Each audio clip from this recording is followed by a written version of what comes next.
Stonehenge is a name given to a mysterious prehistoric monument that stands tall on the Salisbury Plains amid the idyllic English countryside of Wiltshire. Over 1 million tourists flock to the enigmatic site every year, marveling at the ancient architecture. But despite the popularity of one of the world's greatest structures, nobody quite knows how and why it exists. Hello and welcome back to Life's Biggest Questions. I'm your host Rebecca Felgate, and today we're tackling an age-old mystery as we ask, why was Stonehenge built? Before we get into this answer, I just want to ask you guys to leave this video with a thumbs up and leave us a comment letting us know why you think Stonehenge was built. Stonehenge is an impressive sight to behold. Its existence is heavily associated with myth, magic, ritual and religion. Can we do what thousands before us who have mused upon the great stone circle have failed to do and figure out why it's there? If only some wise prehistoric person had had the foresight to actually write something down about the process or document it in some way, but unfortunately this seemed to be beyond the capabilities of Neolithic Britons. Without any written record, it becomes infinitely much harder to determine the who,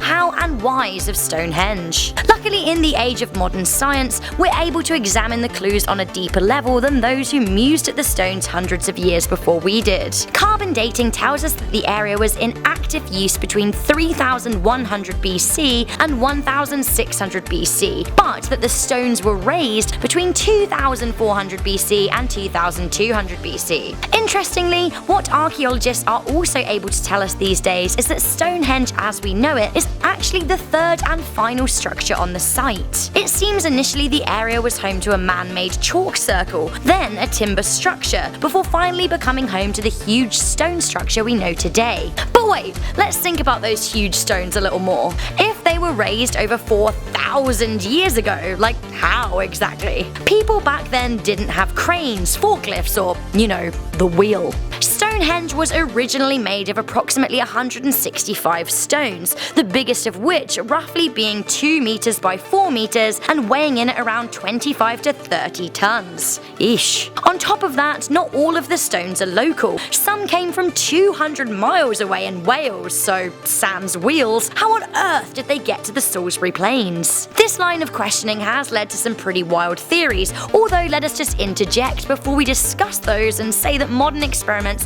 have proven that this was possible, even with rudimentary construction tools available thousands of years ago. While we don't know it for sure, it is likely that the stones were moved with rolling logs and sleighs. Indeed, at a similar site in Aberdeenshire in Scotland, cricket ball-sized ball bearings were unearthed near stones by archaeologists, suggesting that stones could have been dragged. This would have been a definite feat of human endeavour. It would have taken an educated estimate of 20 million man-hours and thousands of workers to build and drag the stones. So what would be worth this effort? Historically, there really is only one answer: religion. This brings us from the how to the why. The most compelling evidence for religion of sorts at Stonehenge is the findings from carbon dating in the area. Ancient animal bones have revealed that pigs were slaughtered in the area in the winter months each year, which could have been something to do with the winter equinox. Lending more substance to this theory, it appears that Stonehenge is built on 3 chalk ridges that geographically align with the midsummer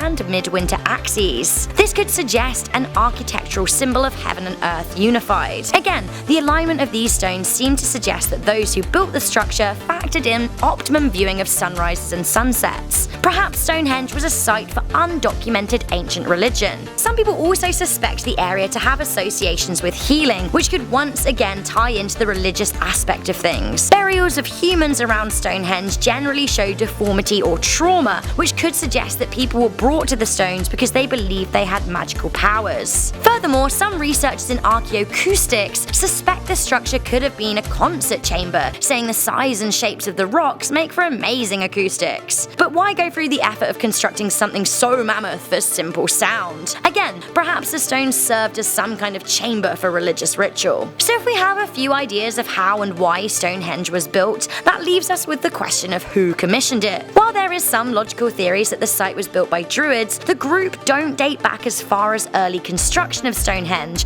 and their religious rituals don't seem to be quite on par from the evidence found at the site. A wilder theory suggests that the great wizard Merlin commissioned some giants from an ancient race called Nephilim. I mean, if in doubt, get the giants to do it, am I right? Of course, there is no evidence whatsoever to support this. Perhaps the wildest theory out there comes from Swiss author Erich von Daniken, who thinks that aliens provided Earthlings with godlike intelligence and power, and they constructed Stonehenge following extraterrestrial command. Again, the evidence is pretty lacking. Interestingly, the Stonehenge Landscapes project recently discovered using underground radar and magnetic imaging that actually Stonehenge is at the center of a whole bunch of structures, spreading out around 4.5 square miles in the area. Now this points to some kind of cultural significance in the area that we don't know about, and maybe we never will. What we do know is that several different generations of people were involved in building Stonehenge, meaning that the area was significant for several centuries, maybe even millennia. This could support a hypothesis about an old religion lost with the sands of time. So like a lot of questions out there, this one doesn't have a fully formed answer, but we can only work with our best available information, and at the moment, it seems to point to the reason behind Stonehenge's existence being for ritual and religion. But